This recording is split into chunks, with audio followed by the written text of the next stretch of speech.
ঘোষণা করে তারা তাদের আহ্বায়ক কমিটি ঘোষণা করে এবং এরই মধ্যে আমরা কিন্তু দিনভর অপেক্ষায় ছিলাম ৩টা কখন বাজবে এবং ৩টার দিকে আজকে এখানের তাদের যে সংবাদ সম্মেলনটি হওয়ার কথা প্রেস ব্রিফিংয়ের মাধ্যমে আত্মপ্রকাশ যে আয়োজনটি তারা করেছিল সেখানে সব গণমাধ্যম কর্মীরা অপেক্ষা করছিল, কিন্তু এর কিছুক্ষণ পরে কিন্তু আমরা দেখতে পাই যে প্রাইভেট বিশ্ববিদ্যালয়ের শিক্ষার্থীরা এখানে আসেন এবং তারা কিন্তু স্লোগানে আসলে উত্তাল করে ফেলেন মধুর ক্যান্টিন এবং সেখানে আমরা শুনতে পাই যে তারা বলছেন যে ঢাবি কেন্দ্রিক যে সিন্ডিকেট সেটাকে ভেঙে দাও।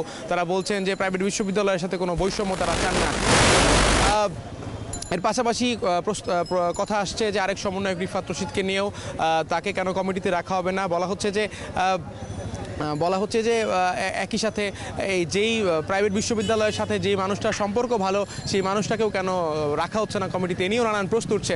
এর চেয়েও বড় বিষয় হচ্ছে যে এই সব নিয়ে কিন্তু আমরা এখানে একটা দৃশ্যমান দ্বন্দ্ব দেখতে পারলাম। এখানে আমরা হাতাহাতি পর্যন্ত দেখতে পেয়েছি।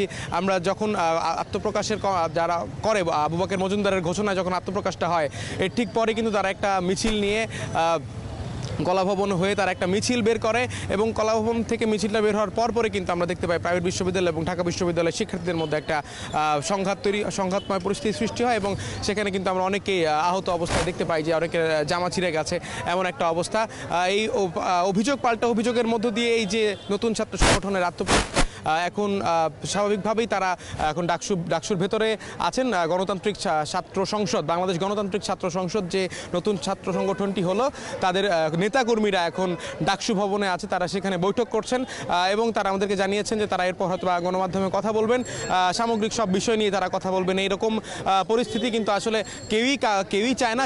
সবাই আসলে গত জুলাই আগস্ট মাসে শেখ হাসিনা বিরোধী আন্দোলনের সবাই একসাথে নেতৃত্ব দিয়েছেন, সবাই একসাথে মাঠে ছিলেন এবং তাদের মধ্যে যে বিভাজনটা সেই বিভাজনটা কিন্তু খুব স্বাভাবিকভাবে কেউই চায় না।